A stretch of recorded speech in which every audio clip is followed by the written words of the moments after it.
Hello and welcome back to Championship Formula.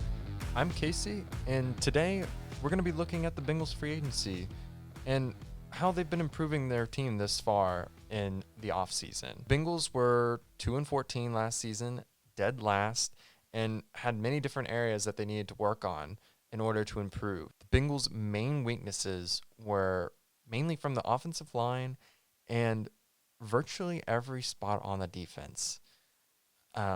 They were ranked basically at the bottom of every category last season. Let's take a look and see who they've brought in. DJ Reader, defensive tackle. Bengals needed to add depth on the interior defensive line with Andrew Billings leaving. DJ Reader gives another physical presence up front that the teams will have to game plan for, just like Geno Atkins.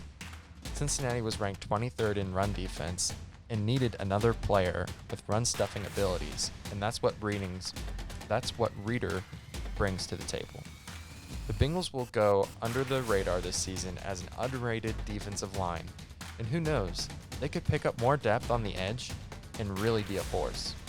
Some of the best ways to improve in this league are beefing up the trenches, and that's exactly what Reader does for Cincinnati.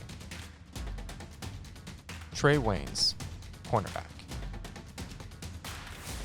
Cincinnati also struggled in the secondary, ranking 25th in coverage while also grading out low defending the run in the secondary.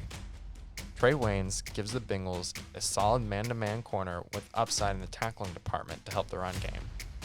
Last year was a solid year for him, but his only downside is that he doesn't create very many turnovers, with only 2 in the last 2 seasons.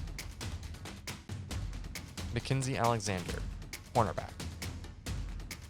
Much like Trey Waynes from before, Cincinnati is getting a corner to replace Darqueze Dennard in the slot. Mackenzie Alexander is a solid corner, not just in coverage, but with helping the run defense as well, grading out very high in both. Overall, Alexander did grade out just a tiny bit lower than Trey Waynes, but is regarded by some as the better corner of the two, and for the price that Cincinnati got him, this is a steal for them. Xavier Su'a-Filo, guard. Backup guard for Dallas Cowboys, Xavier Su'a-Filo seems to have added some competition at the guard position and hopefully aims to be one of the starters for Cincinnati. The only downside to Xavier is that he hasn't seen much play since 2017 where he started in Houston. Since then, he's only played 11 games in his 2-year stint in Dallas. Josh Bynes, linebacker. The 30-year-old linebacker Josh Bynes played very well as a backup for Baltimore, grading out very well for his minimal time playing. With Jermaine Pratt being one of the only linebackers that has a significant amount of snaps for Cincinnati, Bynes is shaped up to be one of the starters for Cincinnati. Bynes' ability to play in coverage will be a huge factor for the Cincinnati Bengals to make improvements in this position group. Von Bell, safety. The Ohio State Buckeye and former Saints safety Von Bell will look to play that free safety position to let Lashawn Williams or a future player play that box safety nickel linebacker role on this team. Bell will also look to help improve this team's ability to stop the run and give them a physical presence that they lacked in the secondary. Lashawn Sims, cornerback. Finally, Sims seems to be added depth to the Bengals secondary, more likely to be fighting for a roster spot during training camp or the preseason. The Bengals currently have 9 cornerbacks on the roster. Cincinnati made it a mission to go out and spend in free agency and totally revamp their defense. And that is exactly what they did. They surprised fans. They've never spent in free agency, and they've spent over $146 million just this offseason alone. As of now, they still have about $15 million in cap space, and if they wanted to, they could cut Andy Dalton and Dre Kirkpatrick and get about $25 million in cap space again. So that would leave them with about $40,000, which they could easily add another good player, or they could just wait till next season and re-sign guys like Joe Mixon and William Jackson III.